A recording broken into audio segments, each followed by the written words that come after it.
The story unfolds on a rainy night inside a building where three men are gathered. Outside, guards stand watch. Inside, two men sit engaged in an important conversation, while the third, a servant, stands by. One of the seated men, Jean Libong, the Grandmaster of the Treasure Merchant Alliance, is recounting his bitter encounter with someone he calls a wicked demon. This man not only seized all his assets but also cruelly cut off his fingers. Libong warns the other man, known as the Phantom, who is widely regarded as the best assassin in Jianghu, not to underestimate this demon, as he is formidable enough to warrant hiring Phantom for revenge. Phantom, ever the professional, inquires whether Libong has any identifying details about this wicked demon, perhaps a portrait or a sketch. Libong hesitates momentarily before revealing that the only striking characteristic is the demon's handsomeness. He continues, recounting how he first encountered the demon by chance at a drinking party. The demon's charm, kindness, and wit were far from ordinary, especially for someone only 20 years old. His vast knowledge and travels across the Central Plains made him an intriguing figure. For 2 months, Libong spent time with this man, but it was only once, during a drunken display of martial arts, that Libong realized the man's true nature. The servant then opens a locker, revealing to Phantom a mark left behind by the so-called wicked demon after his demonstration.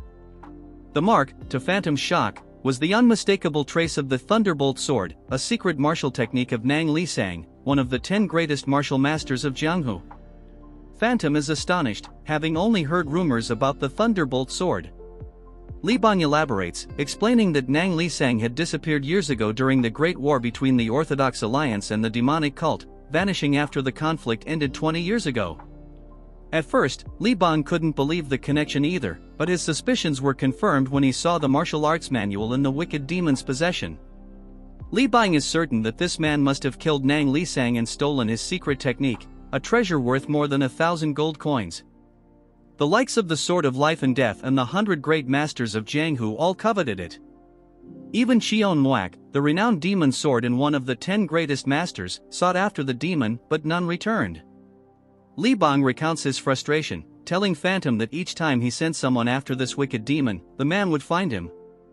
Not only did he sever Libong's fingers and take his fortune, but he also had the audacity to claim that it felt good, and there was no reason he shouldn't take everything Libong owned. Phantom, shocked yet contemplative, reflects on the story. It's hard to believe a 20-year-old could defeat someone like Xion Muak, but Libong's missing fingers tell no lies. Libong implores Phantom to kill this wicked demon, whose name is Jeek Legion, and restore justice. In another scene, Phantom approaches a servant sweeping the compound and asks to be shown the room where Legion once stayed. The servant obliges, leading Phantom through the building and speaking highly of Legion, mentioning how considerate he had been to even lowly servants during his stay. Phantom, however, remains skeptical, mentally noting how some see Legion as a warm-hearted person, while others paint a very different picture. Phantom had already done his own investigations, questioning other servants about the man. Some call him the elegant young master, while others remember him as a wealthy man who lost all his assets. To some, he's known as a fool who gambles away his money, claiming it's all for his future fortune. The final piece of information Phantom receives is that Legion competed in the Muram tournament, further complicating Phantom's understanding of who this man truly is. Legion seems to have many faces, and Phantom grows irritated, wondering who exactly this man is. The man leading him informs him that the room ahead was where Master Legion once stayed, and advises Phantom to take his time exploring it. Phantom opens the door and steps inside, scanning the room for anything out of the ordinary. The only peculiar thing he finds is a map on the wall with a point circled and labeled with the words Conquer Hub. This clue excites Phantom, as he finally feels like he's uncovered Legion's next destination, Hub, where 2 Muram tournaments are scheduled to be held this year. He hears a voice behind him. Startled, Phantom spins around but is knocked out cold before he can react. When he regains consciousness, he finds himself pinned to the wall, with 3 individuals seated in front of him, casually drinking tea. One of them asks the others why Legion went to Hub, to which the other man replies, "How would I know what's going on in that dark head of his?" The only woman among them suggests they also head to Hub, as they have nothing else to do. However, the man seated to her right advises against it, warning that Jianghu would be thrown into chaos if she made an appearance. She then turns to Phantom and offers him a drink. As Phantom notices the energy radiating from the old woman and the scythe tied around her waist, he realizes that she is none other than the Supreme Demon Empress, Yang Hong, once the most trusted ally of the Heavenly Demon. The symbol on the other man's sword confirms that he is Nang Li Sang, the Thunderbolt Sword, who had gone into hiding. Shocked, Phantom realizes that he is in the presence of some of the most powerful figures in Jianghu, including Qion Wak, the Demon Sword, who exudes an ominous demonic aura. Seeing them all together, Phantom grasps that they are allied with Legion. Phantom demands to know why they haven't killed him. The old woman explains that they made a promise not to kill without permission, but they have destroyed his chi center and severed a tendon in his leg. Noticing that Phantom doesn't react, she adds, "I heard assassins don't fear death. They usually keep poisonous pills hidden in their teeth." Phantom, with a sad smile, realizes they are suggesting he kill himself. Resigned to his fate, he bites down on the poison pill hidden in his mouth. Before his death, Phantom bitterly comments that Legion is lucky to have protectors like them.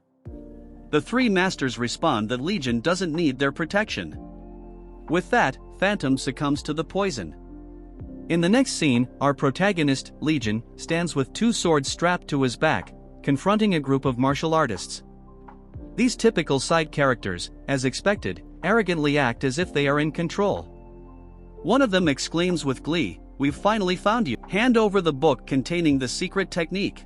His superior, however, cautions him not to be overconfident, reminding him that many masters have died seeking out Legion. He unsheathes his sword and steps forward, taunting Legion for being so fearless despite his age. But before the man can finish his sentence, Legion strikes, sending him flying and killing him instantly. Seeing their leader killed, the rest of the group charges at Legion in a rage. But with nothing more than a single finger, he blocks their swords. In swift succession, Legion dispatches the first two attackers, and one by one, the rest fall without offering much resistance. In a matter of minutes, they are all defeated, and Legion hadn't even drawn his swords, he only used his bare hands. After the fight, muses to himself, the story then shifts to a broader context, recounting the Great War between the Orthodox faction and the demonic cult. This battle raged on for 13 years, leaving an endless trail of tears, bloodshed, and despair. The war abruptly ended one day with an unexpected truce, though the details of this agreement remain a mystery even 20 years later. Both the Heavenly Demon cult and the Orthodox Alliance have maintained a strange silence since. As time passed, new factions began to rise within Jianghu, while others, weakened by the war, struggled to regain their former glory. One such weakened family is the Righteous Sword sect, where a young woman named Zhang Cherian is practicing her swordsmanship. Frustrated, she wonders why she cannot break through to the 7-star realm.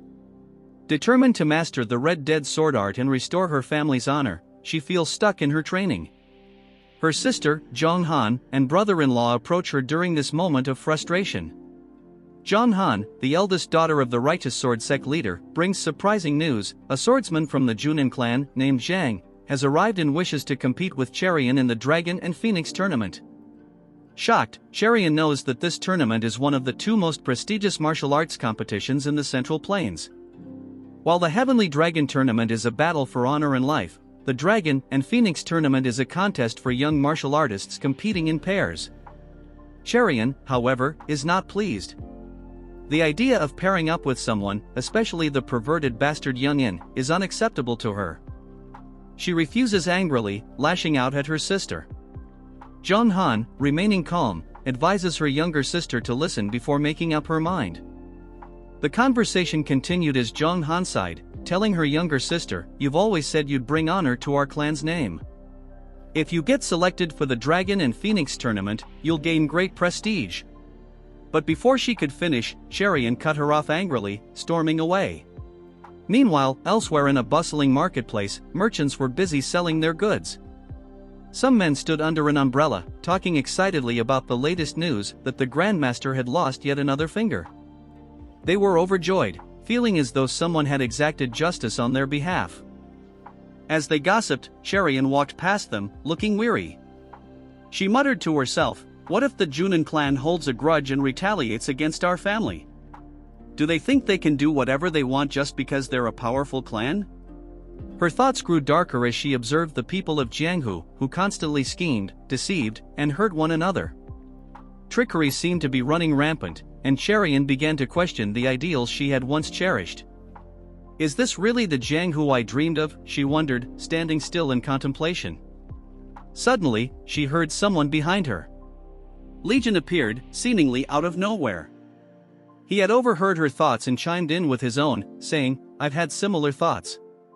After all, the Heavenly Demon's 9 Calamities demon technique, also known as the Invisible Demon Art, can't be defeated in a one-on-one battle.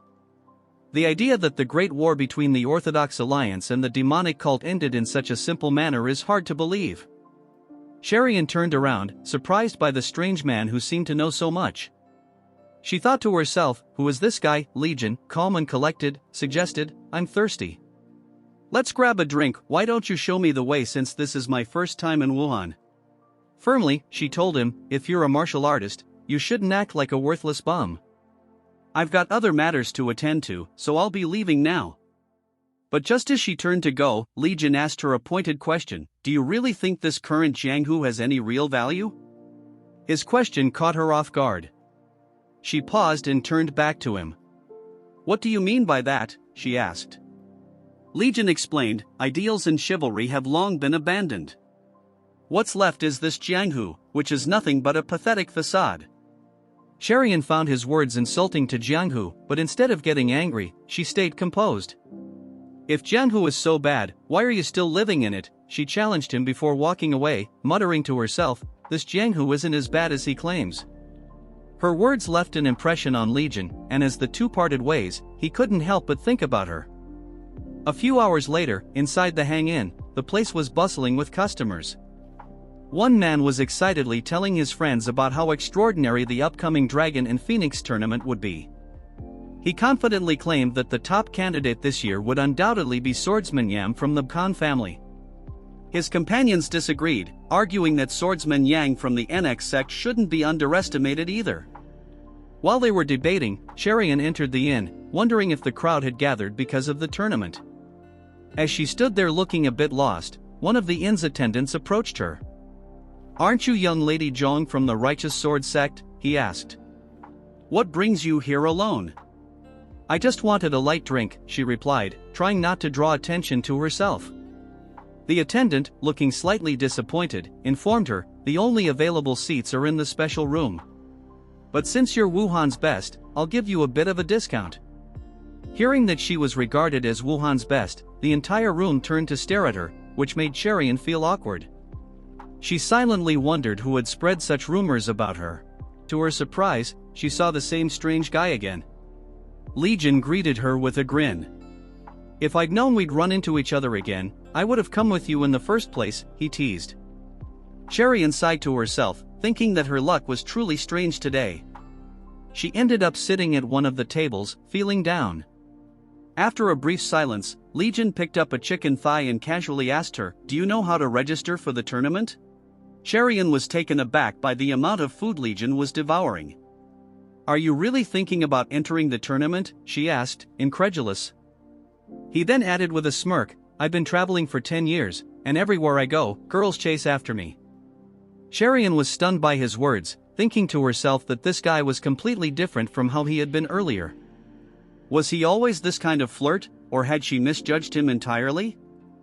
As Legion bit into a chicken thigh, he said, even though I've seen countless beautiful women in Jianghu, I've realized that the most beautiful woman is my mother. Cherian raised an eyebrow and asked, are you really sure it's your mother? Legion's eyes narrowed into a dangerous glare. Are you disrespecting my mother just because she's old? He demanded.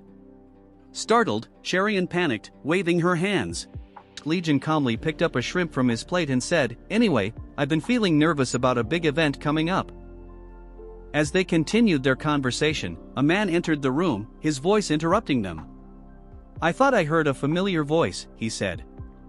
Aren't you young Lady Zhong from the Righteous Sword sect? It's been a while. The man's name was Zhang Injial, successor of the Jiangshan clan. He had entered with his younger sister, Zhang Ina, and was clearly intending to drink in the room. He fixed his gaze on Cherian and asked, how have you been all this time? Cherian, feeling uncomfortable, thought to herself, Injial's habit of scanning me up and down is as strong as ever. She wanted to hit him, but restrained herself. Seeing that she didn't reply, Ingeol turned his attention to Legion, who was sitting calmly at the table.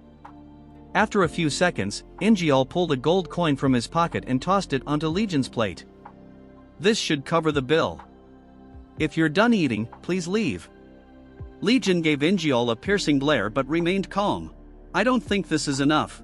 There's more food coming." Ingeol, taken aback, sneered. "You bastard, get lost while I'm still being nice." He laughed as he noticed Legion's weapon. "Are you acting cocky because you're a Jianghu fighter?" Curious about Legion's sword, Ingeol reached out to lift it, but stopped midway, realizing it was impossibly heavy. Shocked, he tried again, using his internal energy to raise it a few inches off the ground, but that was all he could manage. He let out a weak laugh, trying to cover up his embarrassment. "You must use this blade to train your muscles," he said, hoping to save face. The others quickly agreed, not believing that the sword could be that heavy. But to their surprise, Legion effortlessly picked up the sword, placed it on his shoulder, and said, "It's not for training." Ingeol, growing agitated, snapped, "Stop lying. It's obviously a training tool." They bickered for a moment until Ingeol, furious, unleashed his energy. Before the situation could escalate, Cherian stepped in, telling them to stop. Her sudden intervention caught everyone off guard, even Ingeol. "Why are you looking at me like that?" he asked, smirking. "Are you interested in me?" He then grabbed her hand and added, "We'll be joining the Dragon and Phoenix tournament together anyway. It's a good idea to get to know each other before then." Cherian immediately pulled her hand away. "I'm sorry, but I've decided to participate with someone else." Ingeol was shocked by her rejection. "Why won't you participate with me?" he asked. Cherian replied firmly, "Because using your family's influence to force things onto me is a petty and shameful act." Ingeol, unprepared for such a bold response, calmed himself and asked, "Who are you participating with, then?" Before Cherian could answer, Legion casually said, "She's with me. We'll be participating together." Ingeol was visibly confused. His sister, Jiang Ina, stepped forward and asked Legion, "Do you even know who you're talking to?" Legion, unconcerned, replied, "No, do you know who I am?" Ina smirked. "Of course not." Legion leaned back, his eyes steady. When people face the unknown, they react in one of two ways: either they dismiss it, or they fear it. "You're doing both. You're dismissing me because you don't know me, while hoping I'm afraid of Ingeol." Ina smiled, clearly intrigued. "I'm not sure," she replied coyly. Ingeol, enraged, growled, "You've got some nerve." Legion shrugged. "Of course I have nerve. I eat well, and they say people who eat well speak well, too." He composed himself, straightened his clothes, and turned to Cherian. "We'll meet again at the Dragon and Phoenix tournament," he said before storming out of the room. As he left, Ina paused, giving Legion a lingering smile. "I'll see you again," she said softly. Once the room fell silent, Cherian thought to herself, "I'm in big trouble now." Considering Ingeol's temper, our protagonist is in danger too. Legion, completely unfazed, told her, "Well, I guess it's decided. We'll participate in the tournament together." Cherian, confused, asked, "Weren't you planning on entering anyway?" Legion nodded. "Yeah, but I'll have to revise my plan." Cherian's eyes widened. "Don't tell me you were talking about the Heavenly Dragon tournament when you said you wanted to participate." Legion confirmed with a casual yes. Stunned, Cherian asked, "Why didn't you fight back when you were insulted earlier, especially with your incredible martial skills?" Legion looked at her seriously and replied, "I don't beat up kids." Cherian was speechless, thinking he was making excuses. But when she saw the sincerity in his eyes, she was unexpectedly moved by his words. It seemed like he was telling the truth. Outside the inn, Ingeol's companions followed him, trying to console him. Another added, "It doesn't look like she's planning to win at all," rejecting young Master Ingeol and joining that laughable guy. Ingeol, however, didn't see Legion as laughable. The blade he had struggled with earlier was not something to be taken lightly. It was the first time Ingeol had seen him, and he couldn't help but wonder who exactly Legion was. Thinking to himself, "That arrogant woman, how dare she reject me? I'll make sure both of them regret this." With that, Ingeol left the scene, anger simmering within him. Meanwhile, inside the Righteous Sword sect, Huion was furious as she spoke with her mother. Cherian rejected young Master Ingeol's offer without a second thought. I've heard Ingeol is causing chaos at a brothel because he's upset. Her mother, Suei, the matriarch of the sect, replied, I was already worried. The rumors surrounding young Master Ingeol aren't good. As they argued, Zhang Lichu, the leader of the righteous sword sect, reflected silently, my wife and daughters are suffering because of my failures. If only I had mastered the Crimson Death Sword art, our sect would have been powerful enough to avoid this. Huiyan turned back to her mother. If Cherian really did reject Ingeol, then we have a serious problem. Cherian entered the room. There's no need to look for me, she said. It's true. Her parents, relieved to see her safe, had no idea who was standing behind her. Cherian introduced Legion, shyly announcing, this is the one I'll be participating with in the Dragon and Phoenix tournament. Everyone was stunned by her words. Legion stepped forward politely and introduced himself. My name is Legion. After his introduction, he noticed a porcelain vase on display and asked, is that from the Fujian region? How much did you pay for it? The sect leader replied, it cost 150 nang. Legion shook his head, smiling. What a shame. If I had been there, I would have only paid 120 nang. The sect leader was still trying to wrap his mind around the fact that Cherian would be entering the tournament with this stranger. Even Huiyan couldn't believe it. Then, turning to Legion, she asked, which sect do you belong to? Legion casually placed the porcelain back on the table. I don't belong to any sect, he replied. My parents sell fruit near the human gate. The room fell silent in shock. His parents sell fruit, Huiyan thought, incredulous. The sect leader, trying to understand, looked at the weapons Legion carried. You're carrying both a sword and a blade. Have you mastered both arts? He asked, though inwardly he thought mastering both the sword and blade is something only a third-rate thug would do.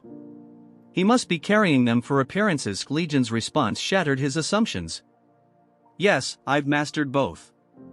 Surprised, the sect leader pressed on, who taught you martial arts? Your parents, who sell fruit. Legion nodded. Yes. Huiyan quickly approached Cherian, whispering urgently, you need to apologize to young Master Ingeol first thing tomorrow.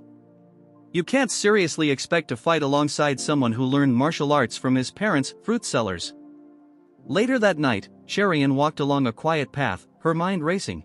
I brought Legion home to keep him safe from Ingeol. Can't sleep, she asked cautiously. Replied, I find it hard to sleep when I change locations. Besides, there's something I need to take care of tonight. I'm sending a few people to the afterlife. Cherian couldn't tell if he was joking or not. His calm tone while saying something so brutal unsettled her. Cherian then asked Legion what kind of people his parents were, mentioning that she had heard his mother was beautiful. Curious, she asked what his father was like. Legion paused for a moment, reflecting, and told her that his father was someone who tried to handle everything by strictly adhering to rules.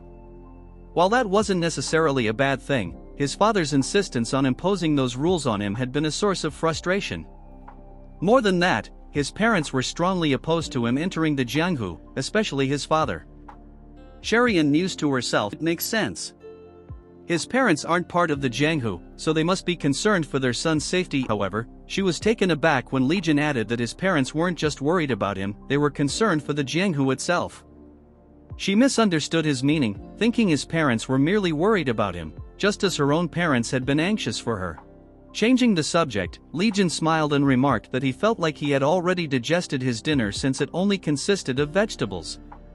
With a playful tone, he asked if they would be serving meat dishes tomorrow. Cherian, amused, told him to stop saying such silly things and that he should leave after breakfast the next morning. Legion, however, looked at her and asked if she was worried about him. Flustered by the question, she quickly turned away, responding that she wasn't concerned about him but about the people he would encounter in the future. Meanwhile, at the front of a building shrouded in red mist, 4 thugs gathered around a fire. One of them was speaking grimly about a young man who had trembled while holding a sword, seeking revenge for his father.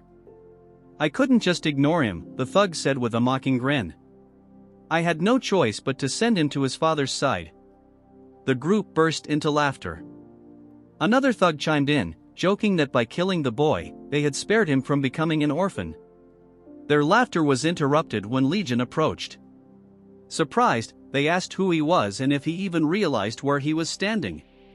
Legion calmly replied that he knew he was at the Dark Hub, a place notorious as the Wandering Market. The men laughed at his audacity.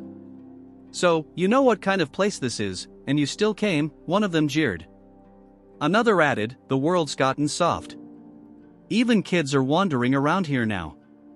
But Legion, unfazed, spoke in a serious tone, warning them that if they called him a kid again, they wouldn't live to see another day.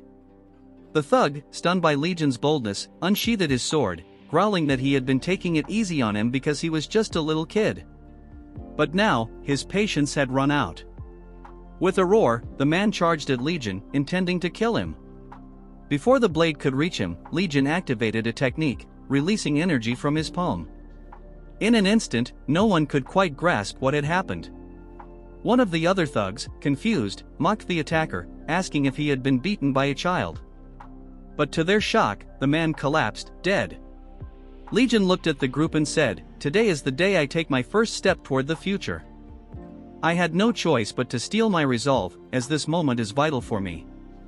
Angered and bewildered, the remaining thugs drew their swords. They couldn't comprehend what nonsense he was spouting. Gak, one of the men, charged forward, sneering, "If this day is so important to you, then I guess even those you'd normally spare have to die today." With one swift slash, Legion severed their limbs, cutting through legs, arms, and hands as easily as one would slice paper. The carnage continued. From the bottom floor to the top, Legion cut down everyone in his path, leaving corpses strewn across the building. When he finally reached the top floor, he kicked open the door to reveal a corpulent man surrounded by women who were massaging and fanning him. The man, known as the Gluttonous Emperor, leader of the Dark Hub, looked unfazed by Legion's entrance. The maids smiled seductively as they sensed Legion's presence. Legion noted the seductive atmosphere and commented, "Quite the ambience you've got here." The Gluttonous Emperor slammed his hand onto his chair, demanding to know if Legion was a guest and who he was there to purchase. With a smirk, the Emperor asked, "Who do you think you can afford in a place like this?" Legion, without hesitation, replied, "I'm here to buy the most expensive person in the room." The Gluttonous Emperor burst out laughing at the audacity of the statement. "How could a wet-behind-the-ears brat like you afford me?" he mocked. Playing along, he asked if Legion had enough money to cover the cost, then set a price of 500,000 yang. Without a second thought, Legion dropped 500,000 yang on the floor and asked, "Is the deal sealed?" The Emperor, who had assumed Legion was bluffing, was caught off guard by the amount of money he had brought. Noticing more in the bag, he asked if Legion could still afford to pay if he raised the price. Legion coolly responded, "I'd be disappointed if you did." Irritated, the Emperor's expression darkened. "What if I kill you and take your money instead?" he growled. Legion, unfazed, stared back and replied, "Then I'd be even more disappointed." The Emperor sent his maids forward, deciding he would indeed disappoint Legion by killing him. The women began releasing a seductive aura, their charm technique so powerful that no ordinary man could withstand it. The Gluttonous Emperor thought to himself that Legion had been doomed the moment he entered the room. The maid's technique, the illusory blissful dance, was an unparalleled art of sorcery that could paralyze a man's reason. However, just as they prepared to strike, Legion effortlessly blocked their attack with his hand. "A fine dance," he commented, "but not good enough to kill me." Taking a hairpin from one of the maids, he flicked it into a pillar, breaking the lamp above the Emperor's head. The Gluttonous Emperor, now visibly shocked, realized that Legion had seen through their soul manipulation sorcery in an instant. The maids, stunned, could hardly believe their eyes as their enchantment was broken. Legion turned to them and asked if any of them genuinely liked the Emperor. The silence was answer enough. Realizing they had been forced into service, Legion told them to leave and assured them not to worry about the consequences. The women hesitated, fearful of leaving in front of their master, but Legion urged them to muster their courage and live freely afterward. The Emperor, laughing darkly, interrupted, calling Legion's speech impressive but warning him that he would only be allowed to leave after having his limbs cut off. Even Legion was momentarily taken aback by the Emperor's cruelty. For the first time, his expression darkened with anger. Stepping forward, Legion warned, "If you really plan to have their limbs cut off, then I'll repay you by slicing you apart, piece by piece." The fatty was taken aback and stunned by Legion's deadly words. At that moment, the Gluttonous Emperor could feel Legion's unfathomable murderous intent, but to his surprise, he heard the maids thanking Legion.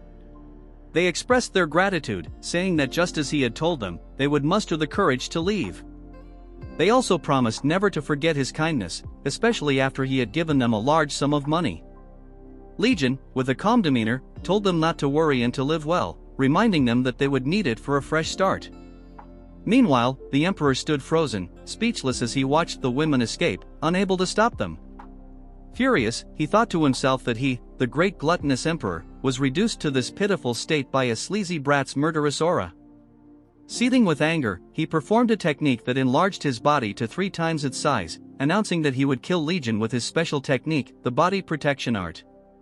Legion, undeterred, replied with confidence, "You'll need to endure quite a beating if you plan on growing even bigger." And with that, their battle began. The emperor lunged, but Legion swiftly dodged and immediately moved behind him.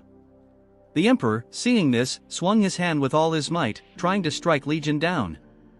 But Legion dodged effortlessly midair, a smile on his face, which only enraged the emperor further. Angry that Legion kept evading his attacks, the emperor was determined to turn him to dust. But while still airborne, Legion taunted him, saying, "I despise scum like you." With a single, powerful kick to the emperor's chest, he sent the massive man flying through several doors, breaking them in the process. The emperor coughed up blood but quickly stood back up, summoning energy to his hand, intending to kill Legion. But before he could attack, Legion spat in disgust, saying, "You filthy pig, keeping those women imprisoned." He flicked a stone with incredible speed and force, piercing through the emperor's hand and completely shattering it. The emperor, unable to believe what had just happened, stumbled to his knees, realizing he was the Goliath brought down by David's stone. Recognizing that the young man before him was a true master, the emperor refused to accept defeat. He gathered all his remaining energy, shrinking in size but doubling in power. However, before he could make a move, Legion appeared in front of him in a blur, his hand brimming with energy. With a single blow, Legion struck the emperor in the stomach, sending energy ripping through the man's body and destroying everything in its path. Finally, the giant was brought to his knees. Legion calmly told the emperor, "I paid for your life, so I'm taking you with me." The emperor, now on the brink of death, weakly asked where Legion was planning to take his dying body. Legion replied, "I think you misunderstand. I wasn't talking to you." The emperor let out a bitter laugh, saying there was nothing he could do now, adding that if it had been someone like Legion, he could have stolen away without confrontation. So, he asked, "Why bother confronting me?" Legion's response was cold and straightforward, "I needed a reason to kill you." The emperor laughed bitterly again, admitting that Legion was indeed a worse man than he was. Legion acknowledged this, saying, "Perhaps. But good people never fall into my trap." And with that, the gluttonous emperor died. For a moment, there was silence. Then, Legion turned to the hunchbacked man standing nearby and said, "We finally meet, Manor Master Hua. Or should I call you by your real name, Mushao?" Realizing that Legion truly knew his identity, the hunchbacked man stopped pretending. The man, Mushao, was the former patriarch of Mount Tai's Phantom Manor. Legion remarked, "Who would have thought that a genius in formation arts and engineering would end up in a place like this? It took me quite a while to find you. I suppose it's difficult to recover from that incident." Mushao, taken aback, was rendered speechless by Legion's words. The so-called incident referred to the tragic event that haunted Mushao's past. Years ago, Mount Tai's Phantom Manor had been renowned for having the finest mechanical techniques. Mushao, hailing from a prestigious family and possessing extraordinary talent, had nothing to envy until his only daughter tampered with an unfinished device. The resulting catastrophe killed his entire family, including his daughter. Overcome with guilt, Mushao changed his appearance and went into hiding, blaming his own carelessness. With tears streaming down his face, Mushao told Legion that there was no way he could ever forget that tragedy. However, to his astonishment, Legion told him, "You've been a good man, suffering for 10 years. It's rare to find someone who willingly endures so much pain out of sorrow for their family." Mushao was deeply moved by Legion's words. He thought to himself that no one had ever spoken to him like this before, no one had ever risked their life to try and save him, a man they had just met. Finally, Mushao asked, "What are you planning to do with me after you've bought me?" Legion, filled with conviction, responded, "I'll use you to dominate the Jianghu." Mushao was speechless at first, then he laughed and knelt before Legion, accepting his new fate. He swore on his name to serve Legion as his master and devote the rest of his life to him. Legion smiled and asked, "Shall we get started?" Mu Xiao, still confused, had no idea what Legion meant. Then, with a wicked grin, Legion activated fire in both hands. At the same time, outside the building, someone landed gracefully on a tree branch under the moon, wondering if the young master was still in battle. Minutes later, Mu Xiao's body returned to its normal state. He was utterly shocked, as it was widely believed that a body altered by the Great Law could never revert to its original form. Overcome with surprise and gratitude, he sincerely thanked Legion. Legion, smiling kindly, told him not to offer such deep thanks yet. He reminded Mu Xiao that from this point forward, he would have to work hard, so he shouldn't be too thankful just yet. As they spoke, another man approached. With admiration in his eyes, he greeted them, saying, "You've finally done it, young master." This man was Mion, Legion's personal guard. Seeing him, Legion couldn't resist making a sarcastic remark. "Mion, you should really shave. You're starting to look older than you are," he teased, his words like arrows piercing Myong's heart, causing him to jokingly cough up blood. Legion introduced Myong to Mu Xiao, explaining that Myong was his trusted guard and would be responsible for guiding Mu Xiao through everything from this point forward. However, Legion then announced a sudden change of plans. He mentioned that their mission would now begin with the Zhongxiang clan. Shocked by this, Myong immediately asked Legion why he had changed his mind. "You once said the Zhongxiang clan wasn't worth the effort. What's changed? And why are you suddenly entering the Dragon and Phoenix tournament?" With a casual tone, Legion replied, "People's minds can change at any time." Mang wasn't convinced and countered, "That's exactly the kind of excuse a playboy would give." Legion was momentarily speechless but then grinned, accusing Mang of being jealous of his popularity. Mang quickly denied it, saying, "Just because you have a bunch of women chasing after you doesn't mean you're lucky in love. True fortune lies in marrying the right woman." Still smiling playfully, Legion teased, "You're clearly extremely jealous." Meanwhile, Mu Xiao stood nearby, utterly bewildered by the exchange between the two, having no clue what was going on. The scene shifts to morning at the Zhongxiang clan. Cherian and her father, Li Chu, had come to meet the young master, Injial. However, the guards at the gate informed them that both the union leader and the young master were currently away. Li Chu politely inquired when they might return, but the guard shrugged, saying they didn't know either. Quietly muttering to himself, Li Chu said, "We need to apologize before things get worse." He then asked the guards to pass along a message when the leaders returned, stating that they had come to pay a visit. As they were about to leave, a man stepped out. His name was Quan Hyeki, famously known as the Eight Flying Hands due to his martial arts prowess. With a broad grin, Hyeki greeted Li Chu, saying that he was on his way to the clan under invitation from the union leader but was pleasantly surprised to see someone he recognized. Li Chu returned the greeting politely, while inwardly thinking that the Zhongxiang clan leader was certainly selective with his invitations, surrounding himself with skilled individuals. Hyeki, still smiling, suggested that since they both had some free time, they should grab a drink. He even offered to cover the bill. Little did Li Chu know, Injial was watching them from inside with a sinister smile. Later, they arrived at the Spring Breeze Inn. Hyeki poured a drink into Li Chu's cup, urging him to try it. Proudly, Hyeki said, "This is bear bile wine, very rare and hard to obtain." Li Chu, wanting to remain polite, thanked him for the opportunity to taste such a precious drink. During their conversation, Hyeki casually mentioned, "By the way, it seems like the Zhongxiang clan leader is pretty upset." Li Chu quickly responded, asking Hyeki to put in a good word for them if he had the chance. Hyeki laughed and reassured him not to worry too much, downplaying the situation, "Kids get into fights all the time." Meanwhile, Cherian was lost in thought, recalling how she had prepared food for Legion the previous night. She had gone to deliver it, only to be told by a maid that Legion had left without a word. Annoyed, she grumbled to herself, "He was whining about wanting meat and food, but he just up and leaves. I bet he's gone by now." Back at the inn, Li Chu thanked Hyeki for the meal, saying he had enjoyed the evening and appreciated the fine wine. Just as Li Chu was about to offer to treat Hyeki next time, Hyeki suddenly acted surprised, making a flimsy excuse about forgetting something urgent. Before anyone could react, Hyeki bolted out the door without paying the bill. The inn's attendant, unsurprised, handed the bill to Li Chu instead. Upon seeing it, Li Chu was shocked. Just one bottle of wine had cost 120 non, and the side dishes were outrageously priced. He sighed deeply and told the attendant that he didn't have the money at the moment but would return the next day to pay. However, the woman boldly replied, "We don't accept credit, but given your situation, we won't overlook it either. So, until you bring the money, your daughter can stay here." Li Chu, frustrated and angry, demanded, "Are you really going to hold my daughter hostage?" The woman coolly responded, "Think of it as collateral.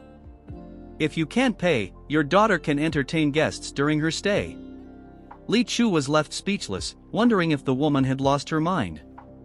It became clear to him that this wasn't just any ordinary winehouse. Moreover, he noticed the guards in the inn had an intimidating aura, stronger than he had realized, perhaps even stronger than him.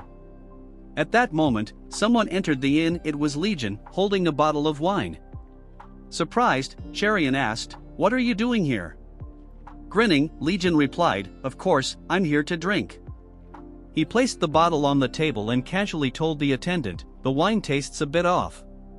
Did you mix something into it?"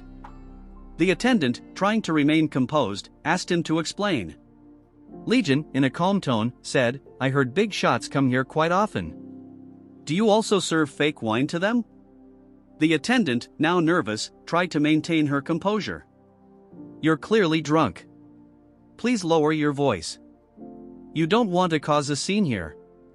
But Legion smirked and loudly declared, "The bear bile wine you're serving is fake." His words quickly drew a crowd, curious about the commotion. Confidently, Legion continued, "If I can prove the wine is fake, I'll take everything this place has earned today. And if I'm wrong, you can brew liquor from my gallbladder." The crowd followed him as he led them to a small, rundown house behind the inn, much to their surprise. No one had expected the place to have a backyard. Some murmured, wondering what proof Legion could possibly have.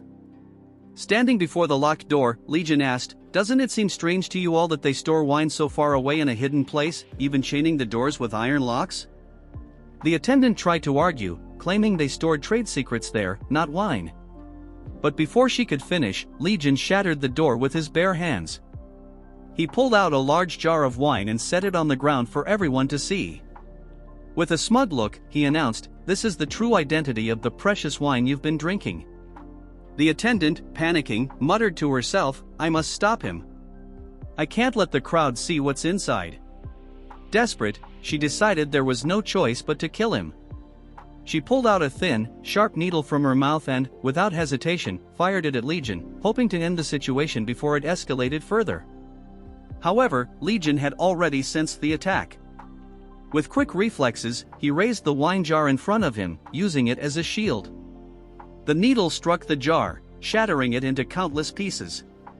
To everyone's shock and horror, as the wine spilled out, insects began to fall from it, small, strange-looking bugs writhing in the liquid. With a sly smile, Legion looked around at the crowd and mockingly asked, "So, does anyone want to try it?" Legion held up a small cup of wine and asked, "Does anyone want to try it?" However, the crowd, having already seen what was in the wine, grimaced in disgust. "I'm good," several responded, clearly repelled. Others cautiously peered into their own cups, horrified by what they saw. "How can I prove it if no one tries it?" Legion exclaimed, causing a small commotion. He was fully committed to his offer when someone from the back shouted, "Stop it, you lunatic. I've never heard of this, making beer bile wine with such insects." Unfazed, Legion brought the insect close to his face, explaining, "This insect is called the black-painted insect. It's named that way because its back resembles a piece of art." The man who had called him a lunatic asked, "So what about it?" Legion smirked. "The black-painted insect tastes almost like beer bile, especially its excretions. It's so similar that no one with an ordinary sense of taste would notice." Upon hearing that they'd been drinking the insect's excretions, everyone became even more distressed. Suddenly, a man of grand stature interrupted. "How do you know that?" His presence shocked even Madam, and we learned this was Elder Y, the leader of the Southern Peak Alliance. After the conclusion of the 13-year-long Great Orthodox Demonic War, which saw heavy losses, the 9 great sects and the 4 great families sealed their doors, and the demonic cult retreated into seclusion. In the void left behind, for major forces rose to power in the Jianghu, with the Northern Heaven Supreme Family and the Southern Peak Alliance becoming the strongest. Seeing the others bow before him, it became clear that this ordinary-looking old man was one of the most powerful figures in the current martial world. Legion, too, seemed surprised by the reactions of those around him. Elder Y spoke again. "I've heard that the black-painted insect only lives in the south. How do you know about them?" His experienced face scrutinized Legion closely. Legion replied calmly, "I've wandered a lot since I was young." The old man's curiosity deepened. "Your knowledge is quite vast. Who are you?" Legion smiled. "I am Legion, eldest son of drifting clouds and flowing water." The old man muttered, "Drifting clouds and flowing water?" With a grin, Legion elaborated, "The best fruit merchants on the outskirts." The old man and his servants were visibly surprised. After a moment, the old man laughed heartily, saliva flying from his mouth. Is he intentionally hiding his identity? How impressive, he thought to himself. Meanwhile, Legion continued to tease Acharian with the insect. Behind the old man, his servant contemplated something. The alliance leader is interested in this kid? How strange, the servant mused. We learned this servant was the White Tiger Squad leader of Southern Peak. A large man spoke up, "I'll try it if you want," turning to the old man, who nodded in agreement. The big man took a few sips of the wine, then turned to a woman with a disgusted expression and shouted, "Why, you blasted little! Wait, this is the same as what we drank earlier." His revelation caused an uproar, with others exclaiming, "What, did we really drink that? Please calm down. I'm being framed," the madam protested, trying to lie her way out of the situation. The crowd wasn't having it. "Bring us the real stuff, then, or give us your head." Her guards hesitated, thinking, the leader of the Southern Alliance and the White Tiger Squad are here. "We can't do anything." Madam, growing desperate, warned, "Do you know who's behind me? You'll all die if you mess with me." Amidst the chaos, Legion smiled. The sect leader turned to him and said, "Young master, if it weren't for you, we would have been in serious trouble." "Thank you," bowing his head in gratitude. Legion replied casually, "Of course. Who else would do something as awesome as this?" His nonchalant tone surprised the man further. Legion continued, "From now on, I'll be expecting to be treated as your savior." As the old man watched Legion, the big man remarked, "What an interesting person." The old man responded, "No, he's more than that." The big man was puzzled. "Pardon me?" A surge of energy rippled through the old man. From the moment I saw him, a feeling I had long forgotten rushed back, a combination of pleasure, excitement, desperateness, and ambition. It's stirring inside me, just like the day I conquered the Southern Peak Alliance. I have no idea why I feel this way. The big man, perplexed, thought to himself, the alliance leader, with his insight, can see through just about anyone, but even he admits he doesn't know? Does that mean this guy is truly that special? Later that night, under the cover of darkness and as the wind howled through the forest, we saw a man running for his life, his clothes soaked in blood.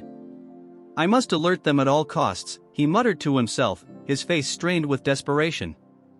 As he ran, a shadow suddenly appeared beside him, causing him to instinctively reach for his sword. His pursuer had caught up. We learned that this bloodied man was a member of the Orthodox Alliance. After seeing the pursuer's badge, he recognized it immediately. The badge belonged to the Northern Heaven Supreme Family. "We don't have time," the pursuer said urgently. "We must cancel the Dragon and Phoenix tournament, and the Heavenly Dragon tournament.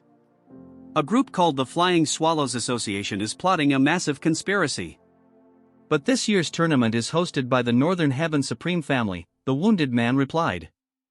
"Why are you trying to reach the Orthodox Alliance instead of reporting this to your superiors? There's a spy among us. I can't trust anyone." Suddenly, they heard others flying toward them. "Damn it, they're chasing us. I'll become the bait. You must escape and deliver this message," the pursuer ordered. "You're the first person I've told." The wounded man, slightly relieved, said, "What a relief." But in an instant, the pursuer's face darkened. A smug grin appeared as he whispered, "You're mistaken." Before the wounded man could react, the pursuer sliced his head in half, blood splattering across the forest floor. As the head rolled away, the man spoke coldly, "The ones chasing us aren't from the Flying Swallows Association. They're from the Flying Swallowtail Association." Butterflies fluttered around as we noticed a woman's foot delicately perched on a small branch. A man kneeled before her and greeted her, saying, "The 16th butterfly greets the alliance leader." She responded, "What happened to the others?" The man replied, "The 14th butterfly has already taken care of them." With a fan in her hand, she smiled, a beautiful face twisted with a murderous gleam in her eyes. "I knew he would handle it," she said. She added, "The Dragon and Phoenix tournament will be a nightmare." In the same dark night, Legion and Cherian walked together, heading somewhere. "I'm looking forward to it," Legion remarked, referring to how tasty the meat would be that the second leader planned to buy. The leader had asked Legion if he liked meat, intending to buy the best to pay his respects. "I'm hungry just thinking about it," Legion mused. "You're always hungry," Cherian teased. "It's because I've been thinking a lot lately," he replied. "To conquer the world?" one of the girls asked. "That too," Legion responded, grinning. Then he added, "and other things." But suddenly, his expression darkened, his smile vanishing. Cherian wondered if he was feeling lonely, being in a foreign land. As they continued walking, she stopped and smiled broadly, thanking him for the help earlier. She mentioned that the young master of the family had tried to lift Legion's sword and had deliberately ordered the madam to provoke him. "To think I even considered entering the Dragon and Phoenix tournament with such a lunatic," she said. "That's why I'm telling you to enter with me. I'll bring you victory," Legion replied. Cherian's eyes suddenly turned toward him, curious about what he meant. "Very well," she agreed. Legion smiled, too. "Winning might be difficult, but I at least want to put that man in his place," she added. The night sky and shining moon bathed the scene in pale light as both of them said in unison, "Let's do our best." "You don't have to, but if that's what you want," Legion said with a shrug. Then, sensing something, he added, "But first, we'll need to deal with that lunatic." Both of them turned their heads to see a man who had once run off after eating and drinking, leaving them to pay the bill.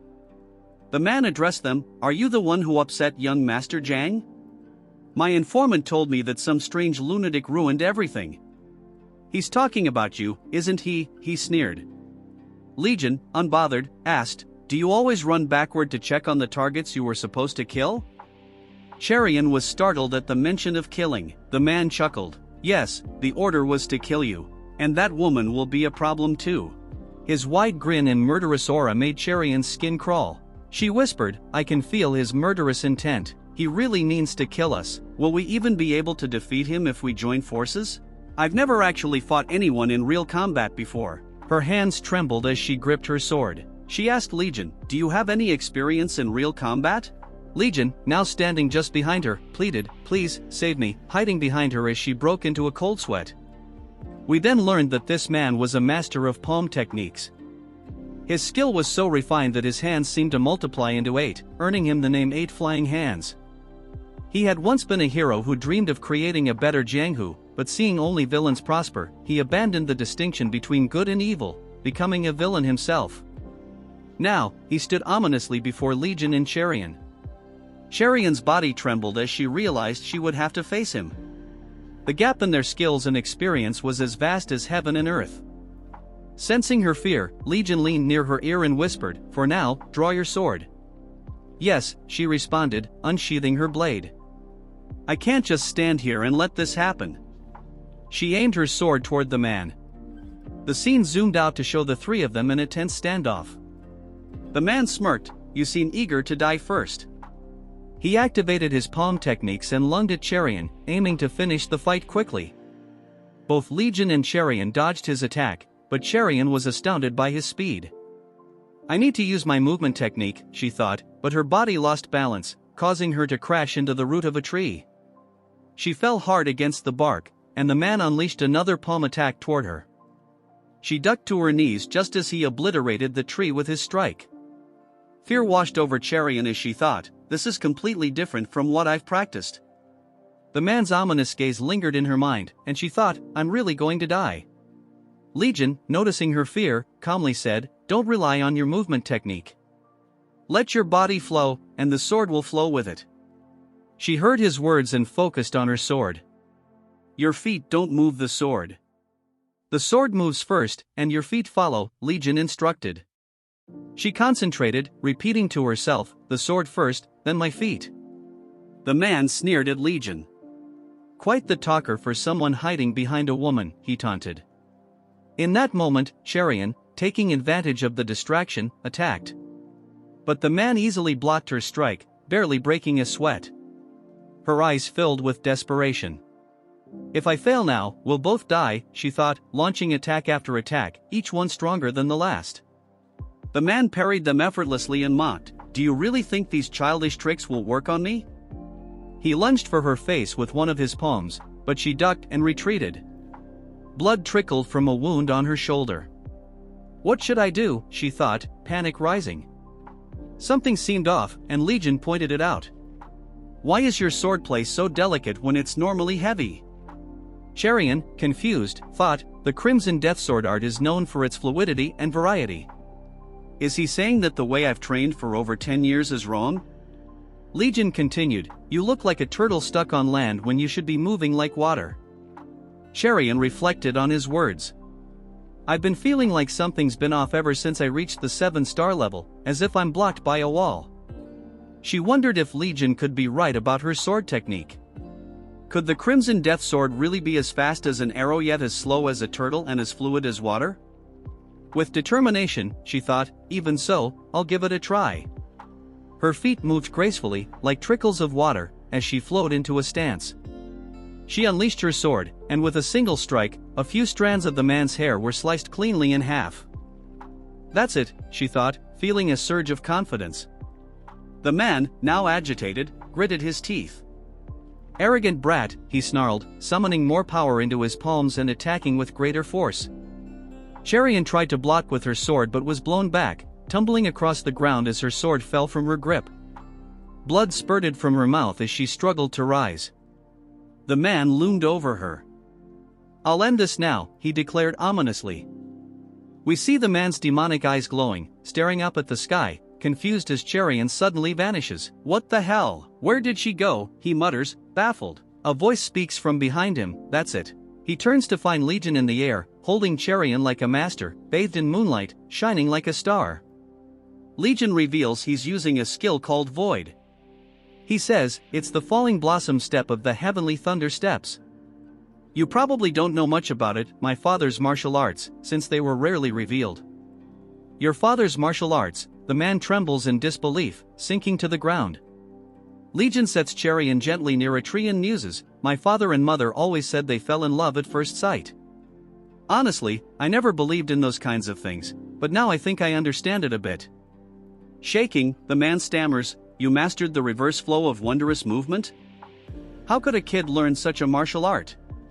With one swift strike, Legion crushes the man's skull. We see fragments of the man's teeth, skull, and nose shatter as he crashes through a tree, slamming hard into the ground.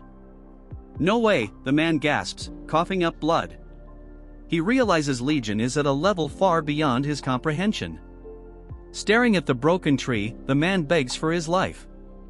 Please, let me live. Legion coldly responds, do you know why I hate my father? If it were him, he would have told me to forgive you. He's really frustrating like that. The man, panicked, thinks, is he insane? Desperate to escape, he tries to flee. Legion continues, but my mother always told me never to live like that. Never to follow my father's ways. As Legion's true nature surfaces, he unsheathes his blade. Even if my father's path is the right way, he says, I will always follow my mother's path. The cloth wrapping his sword begins to tear away bit by bit, revealing the blade. The man, still fleeing, hears a terrifying sound like a ghost wailing. Legion unleashes his blade for the first time. Flames engulf his hands, and we see the demon's skull engraved on the blade's guard.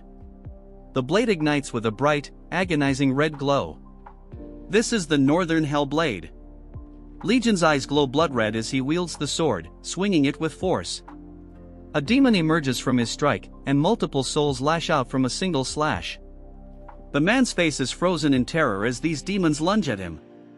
It's a bloodbath, a scene of pure carnage and evil. Legion stares coldly as the man, already injured, realizes he's been cut into hundreds of pieces before he even understands what hit him. The man is dead, sliced apart in an instant. Legion, with bloodshot eyes, gazes at the lifeless body and says, my father's path is just too boring to follow. He begins to hum a tune, on a windswept cliff I stand and sing, of paths to take and what they will bring. No one hears my song out here, but a flower on the rocks lends an ear.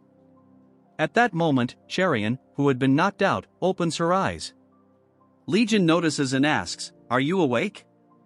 Surprised, she realizes that Legion is giving her a piggyback ride.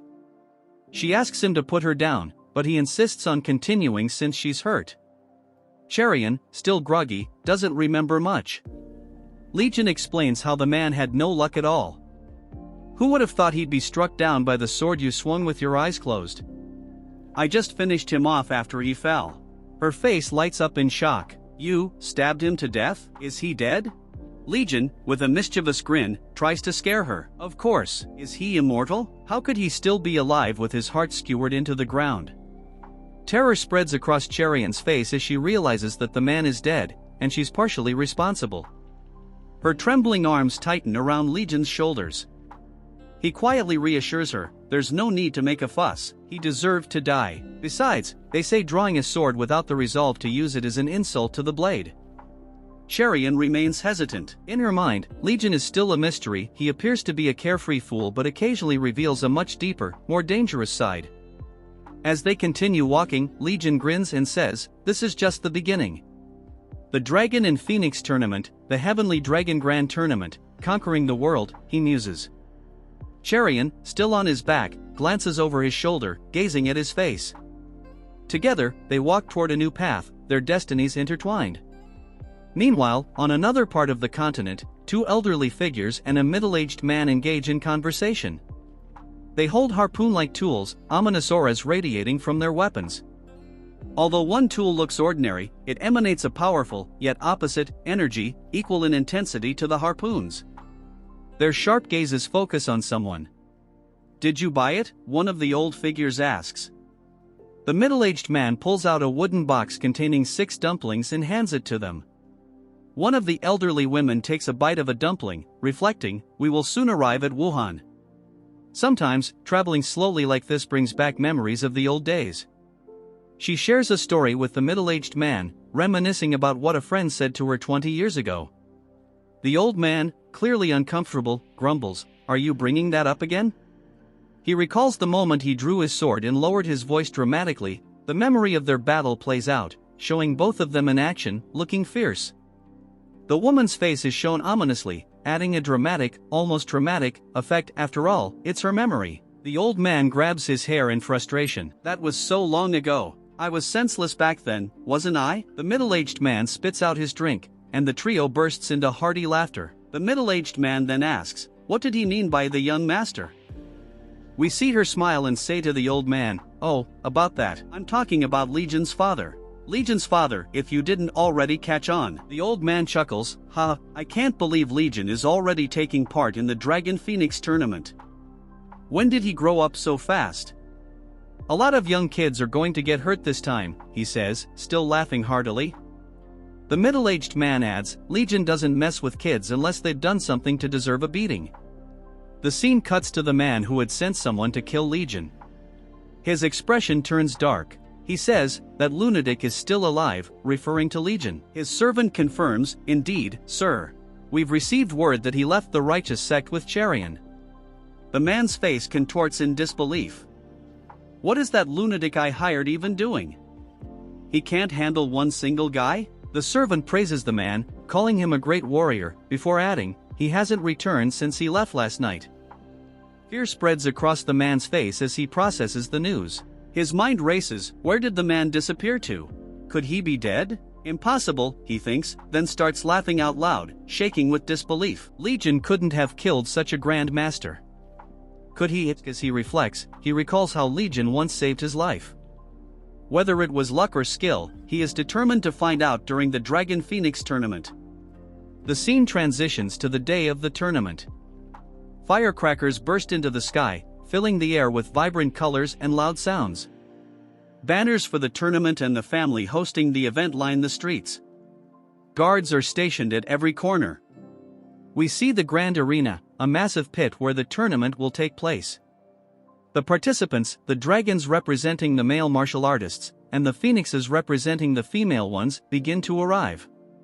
Spectators chatter excitedly about the various participants. A girl screams so loudly that it nearly bursts the eardrums of passers-by. She has spotted someone wearing a mesmerizing robe, the young master of the Northern Heaven Supreme family. His name is Hagi, and he's also the successor to his family. Accompanying him is the young lady from the renowned Sima clan. The crowd wonders aloud, have the four renowned great clans finally started to make their move? But just as the crowd's attention is focused on these figures, they notice yet another person, the young master of the Southern Peak Alliance, the one widely expected to win the Dragon Phoenix tournament. With him is the young miss, widely proclaimed to be the most beautiful woman in the land, the daughter of the Clean Water Mountain Manor. The crowd gushes about her beauty, rooting for the pair. Meanwhile, we see Legion casually raising his hand, as if thanking the crowd for their cheers. He speaks confidently, "Don't worry, I'll make sure to win."